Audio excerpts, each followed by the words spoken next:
Allahumma sholli ala Muhammad. Bu, ada 3 golongan manusia yang ibadahnya sebagus apapun gak akan diterima oleh Allah, doanya sebaik apapun, sekhusyuk apapun gak akan dikabulkan Allah, bahkan di akhirat gak bisa menerima syafaat Rasulullah. Rungokno toh, walaupun ibadahnya bagus, sholatnya top, bukan cuma yang wajib, sholat sunnah dikerjakan semua, sujud luar biasa, sekali nyosop batuk mentol telu, jadi nyosop 2 kali batuk mentol 6, selesai sholat gak rupa-rupa rai.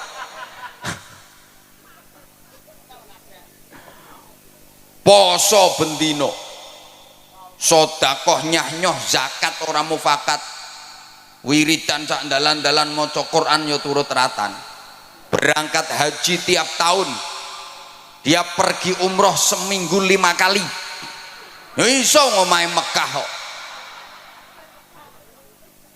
kan omahe Mekah.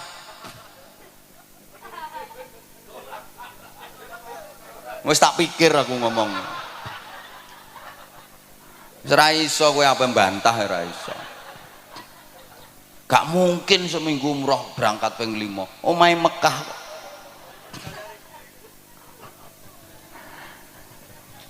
Kalau masuk 3 golongan manusia ini percuma,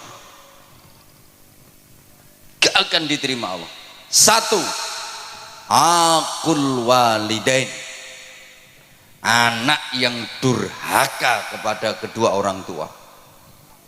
Naudzubillah, sehebat apapun anak, kalau sampai durhaka kepada orang tua, berani kepada orang tua, menentang orang tua, melawan orang tua, zalim kepada orang tua, menyakiti hati dan perasaan orang tua, menyia-nyiakan orang tua, padahal si anak hidupnya berkecukupan, kaya, orang tuanya hidup menderita, itu dia mentala.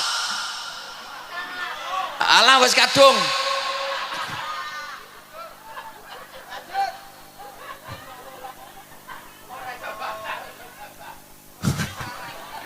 Sing ceramah aku apa sampean? Lah iya.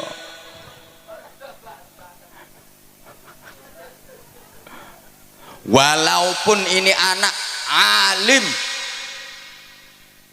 mangan kitab entek 2896,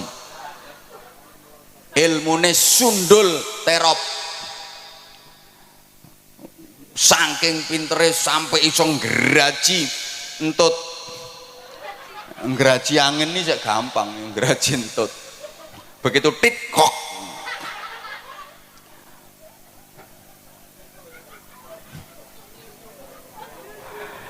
Kalau berani sama orang tua, menyakitkan orang tua, durhaka kepada orang tua, seluruh ibadahnya ditolak sama Allah, doanya nggak akan dikabulkan oleh Allah, bahkan di akhirat dia nggak bisa menerima syafaat Rasulullah. Walaupun secara lahiriah orang tuanya seakan-akan bersalah, karena dalam hubungan anak dengan orang tua itu undang-undangnya cuma ada 2 pasal. Pasal 1, orang tua tidak pernah bersalah. Pasal 2, apabila orang tua melakukan kesalahan, kembali ke pasal 1. Ya gak mumet, memang pasalnya cuma 2 kok.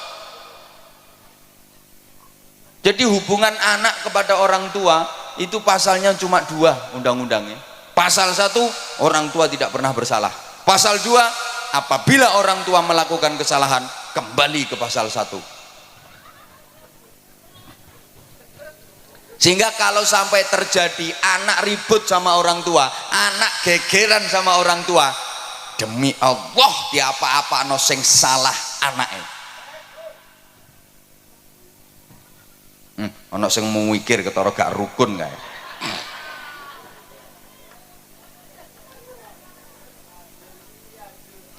Wajar, karena nggak ada orang tua, nggak ada anak. Orang tua itu menjadi sarana, lantaran wujudnya manusia di alam dunia, betul?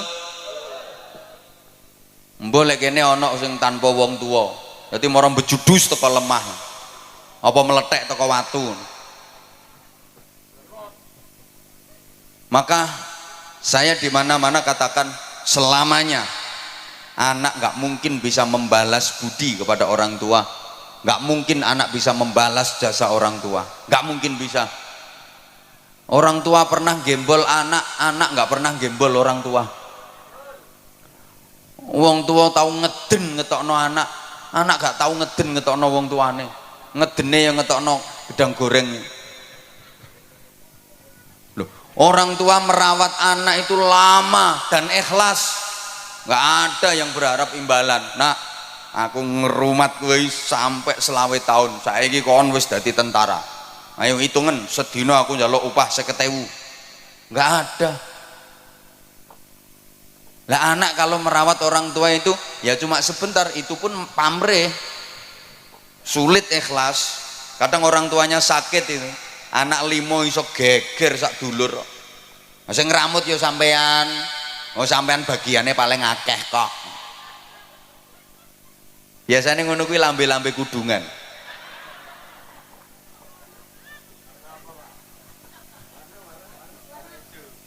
Halo, halo, ya, rungokno. Orang tua merawat anak itu yang diharapkan hidupnya anak, sing diharap-harap uripe. Lah nek anak ngramut wong tua iki mek karo nunggu matine kok. Sorry ya. Orang tua itu mau gantiin sakitnya anak, kalau anak nggak mau gantiin sakitnya orang tua. Orang tua rela menggantikan derita anak, kalau anak nggak mungkin mau menggantikan derita orang tua. Saya udah sering kasih contoh, orang tua itu punya anak sakit, anak masih kecil sakit, ya Allah nangis semalaman nungguin anak nggak tidur. Dia nggak rela seekor nyamuk pun menggigit anaknya, hinggap di tubuh anaknya, ditunggoni sampai gak turu, nangis memohon kepada Allah, ya Allah biar saya saja yang gantiin sakitnya anak saya asal anak saya sehat. Tapi anak nggak mungkin mau gantiin sakitnya orang tua. Maaf, ayo coba sampean misalnya punya orang tua sudah pikun, ayo sampean gelem genteni, ya Allah kula sing pikun mawon.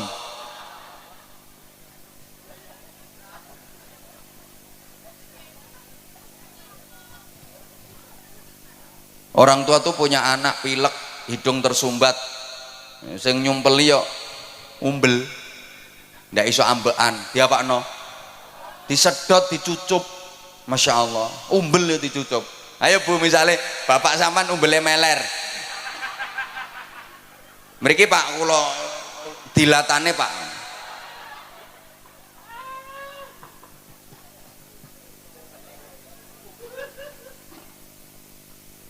Lah orang tua itu siapa saja?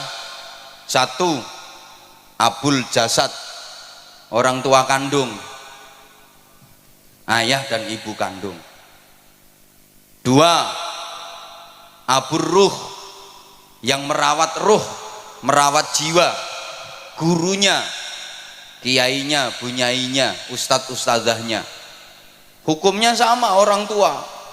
Kalau orang tua kandung itu yang merawat jasmani, kalau guru, kiai, bunyai itu yang merawat rohani. Iki dirungokno apa ora toh? Tiga, yang ngasih pasangan hidup, mertua, sama wajib dihormat. Bu, menantu kalau nggak rukun sama mertua, ya sama, itu namanya menantu yang tidak berbakti kepada orang tua, durhaka. Sama. Ada enggak? Ngacung.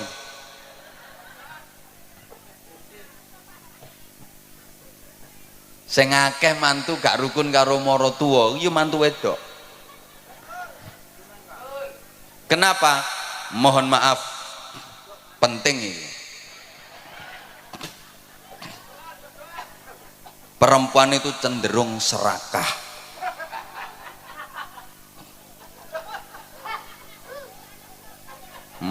Wong lanang serakah ya eneng kok. Yang mbek kiai wani nyentak apa maneh mbek bojone. Mohon maaf, banyak istri yang tidak merelakan suaminya untuk berbakti kepada orang tua. Banyak suami yang tidak menyadari posisi. Sorry ya, istri sama suami itu beda. Karena istri perempuan, suami laki-laki. Lah yo beda. Istri itu haknya suami. Kalau suami bukan haknya istri, haknya orang tua. Rungokno. Suami itu haknya orang tua. Artinya suami harus lebih memprioritaskan orang tuanya, mementingkan orang tuanya daripada istrinya. Ya sama-sama penting, istrinya penting, orang tuanya penting, tapi perbandingannya lebih dipentingkan orang tuanya daripada istrinya. Ini kalau suami. Beda dengan istri. Istri haknya suami, bukan haknya orang tua. Karena waktu nikah sama orang tuanya sudah diserahkan total kepada suami. Maka istri harus lebih memprioritaskan suaminya daripada orang tuanya. Kalau suami harus lebih mementingkan orang tuanya daripada istrinya. Lah ini yang suka nggak diterima oleh para istri. Suami mau berbakti kepada orang tuanya, dihalang-halangi oleh istrinya. Kadang suami mau ngasih duit ke ibunya, ini si istri ngamuk-ngamuk, diselidiki. Mbok kei pira makmu mau? Mbok kei pira makmu mau? Mbok kei pira? Ya kekno kabeh kono. Kekno kabeh. Ndang ngusungi rono kabeh. Gawa nang gone makmu kabeh kono. Wis, klambimu nang digerono pisan, bantalmu sak sarungmu usungi rono.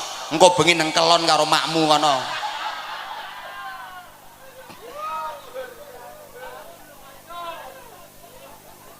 Suami mau berbakti kok dihalang-halangi. Bu, ibu harus sadar, bagi suami orang tua itu prioritas daripada istri. Bu, ikhlas nggih, relakan suamimu berbakti kepada orang tuanya. Yang orang tua suami adalah mertuamu. Maka istri solehah, calon-calon bidadari surga itu adalah perempuan-perempuan yang mengikhlaskan, merelakan suaminya berbakti kepada orang tuanya. Suaminya lebih mementingkan orang tuanya daripada dirinya sendiri. Itu perempuan-perempuan solihah, calon-calon bidadari surga.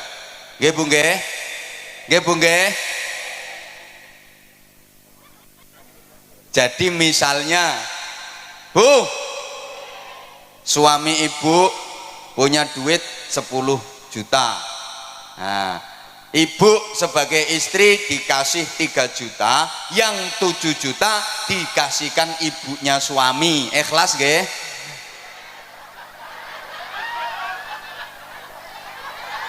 Ikhlas nggih?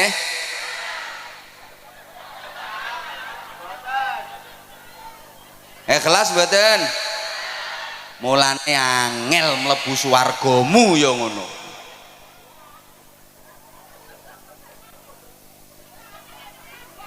Loh, namanya lebih diprioritaskan ibunya daripada istrinya kok. Jadi nek bojomu ku ndek duit 1 juta, sampean sebagai istri dikasih 300.000, yang 700.000 dikasihkan ibunya suami, dikasihkan mertuamu. Ikhlas nggih? Sapa ngomong tak jotos mau?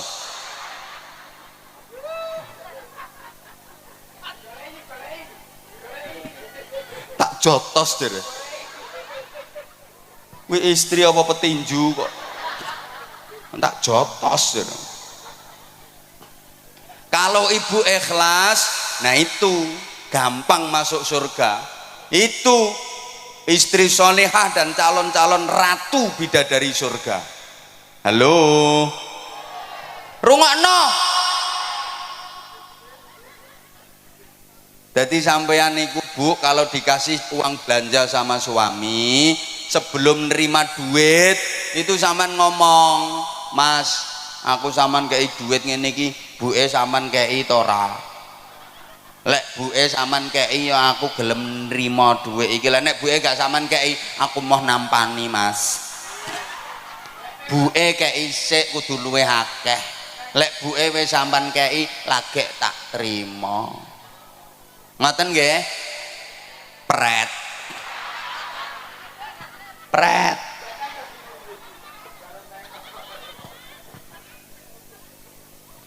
Jadi misalnya ibu dibeliin gelang sama suami, sebelum diterima tuh gelang ngomong, ya aku sama tukono gelang ini iki, ibu sama tukono ora? Lek ibu sama tukono ya aku gelem. Lah nek ibu gak sama tukono, aku mau nganggo ya, gak gelang-gelangan rapopo. Penting ibu timbang aku. Ibu sing ngeramut sampean, sengsara rekoso mulai cilik gedhekno sampean, sorone ra karuan. Aku petuk sampean wis siap pakai. Aku gelem nganggo gelang iki, tapi ibu ya tukono gelang sing luwih gedhe. Ngoten Bu nggih? Alah ra trimo pret nek iki. Pret.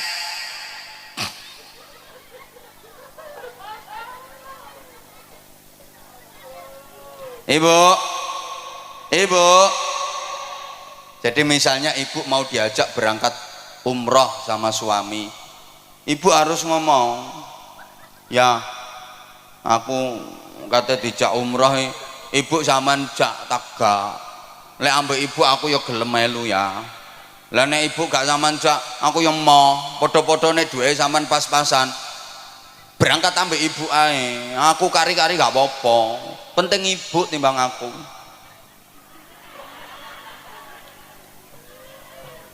Bapak, sampean sebagai suami Pak, kalau punya istri yang karakternya seperti itu, betul-betul lelaki beruntung di dunia ini.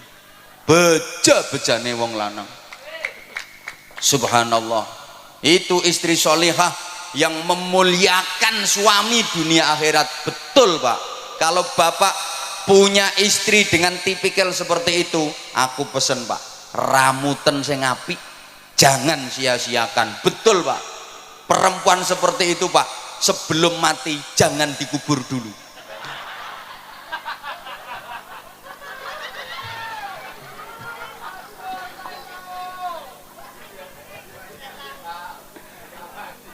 Soalnya langka.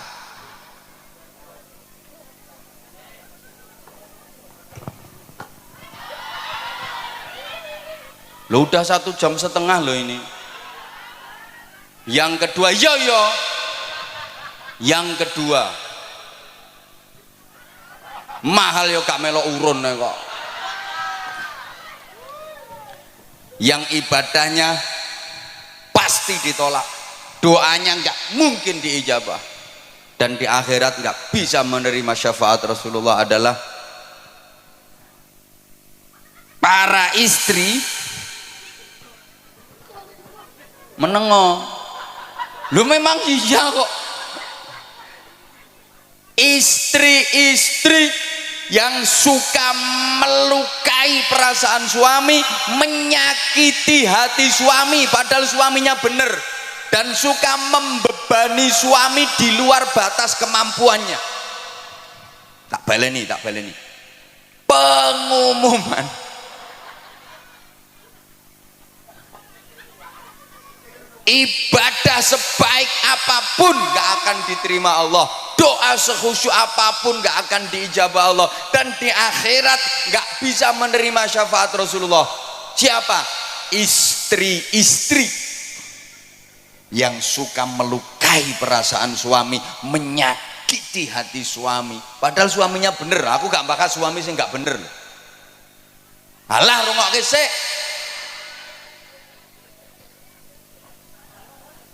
Ucul ya ben balon murah kok. Balon ucul geger ndangak kabeh. Tuku meneh 5.000 kok. Hah? Malah mek 3.000 gegerno pengajian. Halo. Halo. Bu, ini beneran loh, Bu. Rasulullah pernah cerita, besok di akhirat itu ada perempuan yang wujudnya enggak wujud manusia, bentuknya enggak bentuk manusia, tapi ndasnya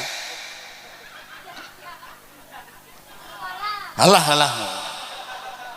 ndasnya itu ndas celeng, terus awak menengok lagi, awaknya awak khimar, wis gampangane ndase celeng awake jaran. Hi, ngeri. Ndase celeng awake jaran. Siapa itu? Ya tadi perempuan yang suka membebani suami di luar batas kemampuan. Wong suami lo penghasilannya sebulan ini lo cuma 2 juta. Nek njaluk blonjo saulan sampai 250 juta.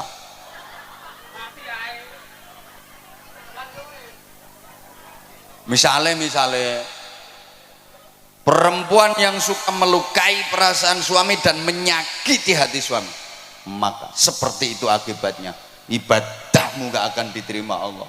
Tiwas dawir lambemu lah, dikir macam-macam percuma, doa nggak diijabah, di akhirat nggak bisa mendapat syafaat Rasulullah. Nah sekarang ganti, para suami ya harus fair dong. Yo kok wong wedok ae. Para suami laki-laki rungokno, yang suka melukai perasaan istrinya, menyakiti hati istrinya, maka akibatnya, aku durung tahu krungu keterangannya, saya belum pernah mendengar keterangannya, jadi ya saya nggak pernah dengar dalilnya.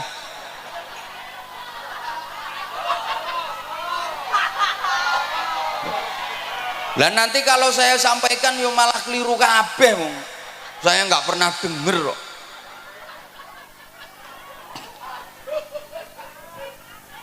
Bagusnya perempuan itu nggak perlu ngerti dalil-dalil yang kayak gitu.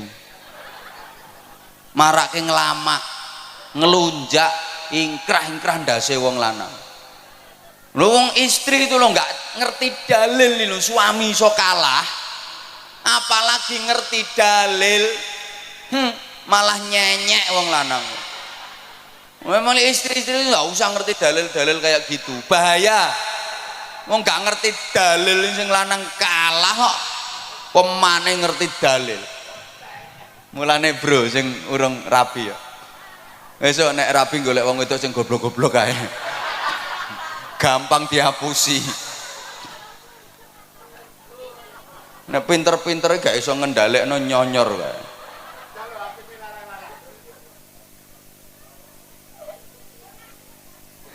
Yang ketiga, udah itu berlalu.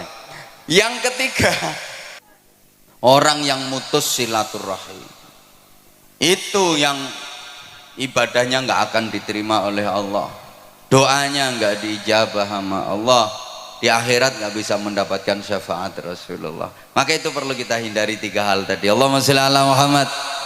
Nah selanjutnya jamaah rahimakumullah, perlu perbaikan diri, peningkatan kualitas ibadah, baik yang vertikal hablum minallah, ibadah ritual, maupun yang horizontal hablum minan nas, ibadah sosial.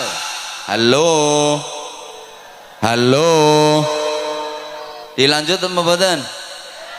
Oke, tak imbui. Ya ini ibarat kerja itu lembur berarti. tambahan durasi ya. Gini, yo hidup ini harus selalu ada peningkatan dan perbaikan. Slogane hari ini harus lebih baik daripada kemarin, dan esok harus lebih baik daripada hari ini. Dalam menjalani hidup, pantang bagi kita untuk berprinsip aku masih seperti yang dulu, aku begini engkau begitu. Itu sama saja. Kalau orang Jawa bilang sami mawon, nek diteruske bokonge Mbak Mi dintup. Harus ada dinamika ke arah hidup yang lebih baik. Ibu bapak jamaah rahimakumullah, pembangunan musola ini harus disertai dengan pembangunan manusianya. Ya, kita berharap mudah-mudahan musola, masjid-masjid yang ada itu benar-benar bisa menjadi laboratorium rohani, pembangunan mental spiritual. Negara kita itu punya jargon di lagu kebangsaan Indonesia Raya itu, bangunlah, bangunlah, ayo toh Bu. Pertama bangunlah jiwanya dulu, baru bangunlah untuk Indonesia, bangunlah jiwanya. Pembangunan jiwa itu menjadi sangat penting.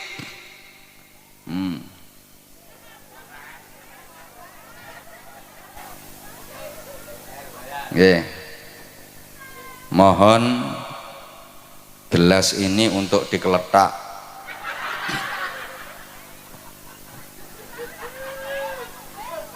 Untuk pembangunan sorban.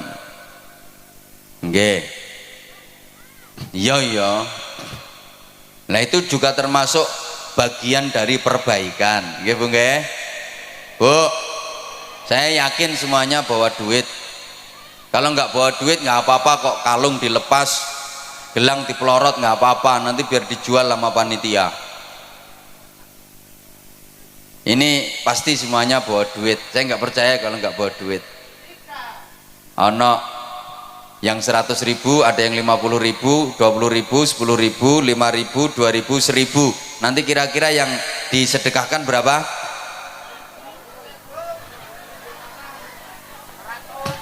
Perlu diingat, sedekah itu yang penting banyak walaupun tidak ikhlas, daripada ikhlas cuma sedikit. Tak baleni, lebih baik sedekah yang banyak walaupun tidak ikhlas daripada ikhlas tapi cuma sedikit. Kenapa? Saya berani bilang lebih baik sedekah banyak walaupun tidak ikhlas. Loh iya, daripada ikhlas tapi sedekahnya cuma sedikit. Karena kalau sedekahnya banyak, terus sedekah banyak, terus sedekah banyak, pasti lama-lama ikhlas. Mesti metu ikhlas ya. Mikir ora ikhlas, terus ngetokno akeh kok ora ikhlas. Tapi kalau sedekah itu prinsipnya yang penting ikhlas walaupun sedikit, sampai mate gak kira sedekah akeh. Dan ciri-ciri sedekah ikhlas, tanda-tanda sedekah itu ikhlas adalah sedekahnya banyak. Tandane wong sedekah ikhlas iku sedekah akeh. Soalnya nek sedekah akeh gak mikir, gak perhitungan. Tak baleni. Tanda-tanda orang ikhlas dalam bersedekah itu adalah sedekahnya banyak. Tandanya ikhlas. Soalnya gak perhitungan, gue duit piro, wis gak perhitungan. Engko urusan engko, sesuk urusan sesuk. Rezeki akeh sing guri, mesti ditempui, diganti sama Allah dengan ganti yang lebih banyak. Itu tandanya ikhlas. Nah, di antara tanda-tanda orang sedekah tidak ikhlas, itu sedekahnya nilainya kecil, sedekahnya sedikit, tandane wong perhitungan. Duitku karek 200, engko nek tak sedekahno 50, lak karek 150, sesuk bayar kreditan 70. Anakku sangune rungokno nang ngaji gak butuh sangu anakmu. Halo maka wong niku nek sedekahe kulino sithik iku tandane gak ikhlas. Ayo bantau. Sedikit banyak itu bukan jumlah dan nominal, tapi prosentase dan pembanding. Ukuran sedikitnya yang ngeleset di bawah sama yang duduk metingkring di atas panggung jelas beda. Jelas beda. Mungkin lek kanggo sampean 500.000 wis akeh. Tapi lek kanggo sing nang dhuwur panggung sithik 500.000 kuwi. Makanya saya bilang bukan jumlah tapi prosentase dan pembanding ukurannya.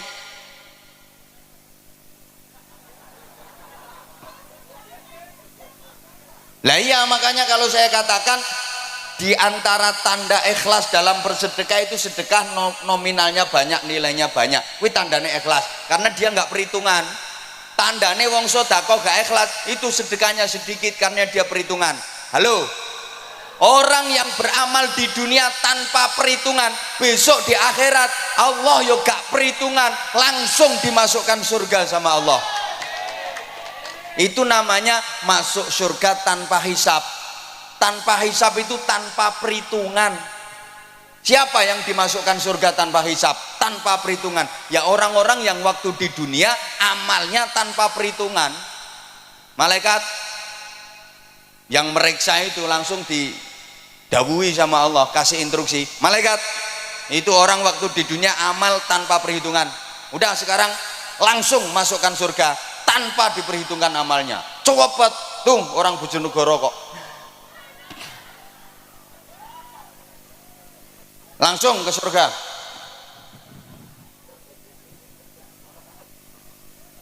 Halo. Lah kalau orang di dunia amalnya penuh perhitungan, besok di akhirat Allah juga penuh perhitungan.